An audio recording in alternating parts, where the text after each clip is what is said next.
আসছেন।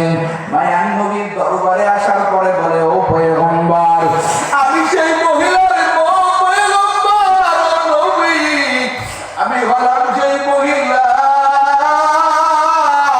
এই যে আমার জিনার সন্তান, আমাকে শরীয়তের বিচার করে না, আমি বড় জালেম, আমি বড় জিনা করিনি, আমাকে বিচার করে। নবী আমার একবার মহিলাদের দিকে তাকায়, আর একবার ওই বাচ্চাটার দিকে তাকায়। নবী আমার বলে, রে মহিলা, তুমি জিনা করেছো, তুমি তো অন্যায়কারী, কিন্তু তোমার বাচ্চা তো ছোট। এই বাচ্চাটা তোমাকে যদি এখন সঙ্গে সার করে ফেলি, তাহলে তোমার এই বাচ্চাটা কার কাছে যাবে, কে মানুষ করবে?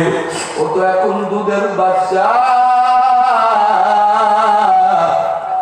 কে ওকে দুধ খাবে? তুমি যাও, বাড়ি চলে যাও, বাচ্চাটা একটু কোনরকম হাঁটার মতো হোক, একটু নিজের খাবার নিজে খাওয়ার মতো হোক, এরপরে তোমার বিচার করা হবে।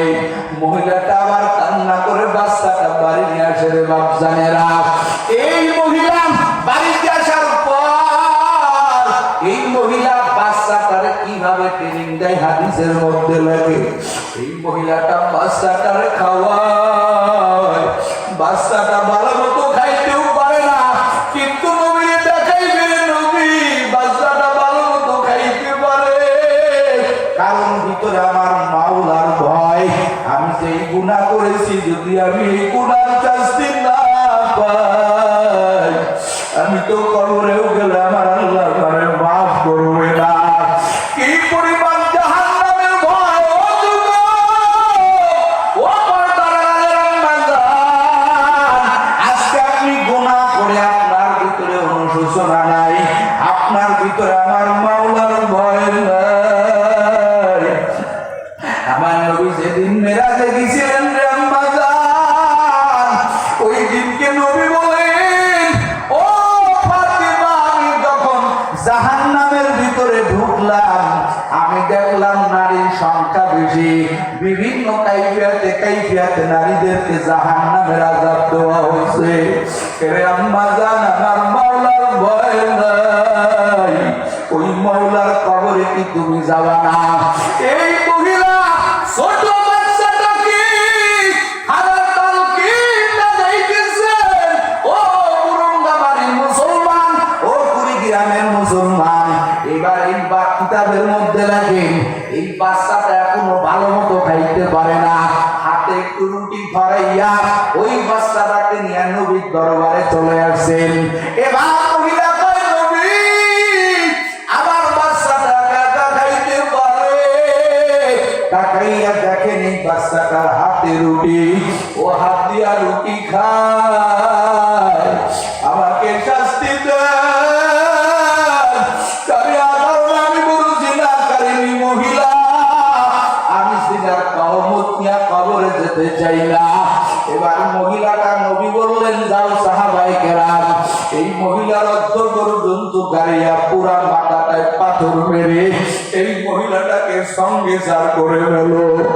এই মহিলাকে দিয়ে দাও হইল রে যুবক, ও পর্দার আড়ালের আম্মাজান। সাহাবায়ে কেরাম দূরের থেকে পাথর মারতেছেন। এক সাহাবী বিশাল একটা পাথর নিয়ে যখন এই মহিলার মাথা বরাবর যখন পাথরটা নিক্ষেপ করলো, এই মহিলার মাথাটা ফাটিয়া উড়াইয়া গেল, মাথার রক্তটা ছিটে এক সাহাবার গায়ে গিয়ে লাগলো। ওই সাহাবী ডাক দিয়া কয়, কি করলি? একটা জিনাকারিনী মহিলার রক্ত আমার গায়ে লাগাইয়া দিলি। আমার নবীর কানে যখন কথাটা চলে গেল, আমার নবী কয়ে, সাহাবায়ে কেরাম, কাকে তোমরা জিনাকারী বলতেছো? কাকে তোমরা জিনাকারিনী বলতেছো? ও সাহাবায়ে কেরাম, তোমরা তো এই মহিলাকে চিনো না।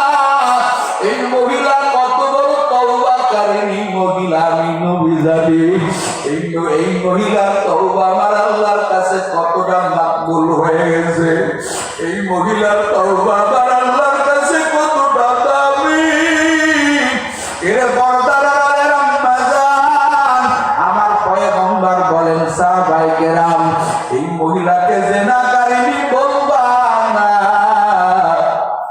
এই মহিলার তওবা কত বড় তওবা হয়েছে তোমরা জানো নেই। এই মহিলার তওবা যদি আরো 70 জন জিনাকারিনী মহিলার মধ্যে বন্টন করে দেওয়া হয়, আমার নবী তার পাক জবানে বলেন, ও সাহাবা কেরাম, এই মহিলার তওবা এমন তওবা হয়েছে, ওই 70 জন মহিলা সেই মহিলারা জিনা করেছে, আর তার তওবা যদি 70 জন জিনাকারিনী মহিলার ভিতরে বন্টন করে দেওয়া হয়, ওই 70 জন মহিলাই আমার আল্লাহর জান্নাতের মেহমান হয়ে যাবে। ও পুরন্দবাড়ির মুসলমান, তওবা যদি তওবার মতো করা যায়, ওই ব্যক্তির কোনো গুনাহ থাকে না। কথা বলেন ঠিক কিনা?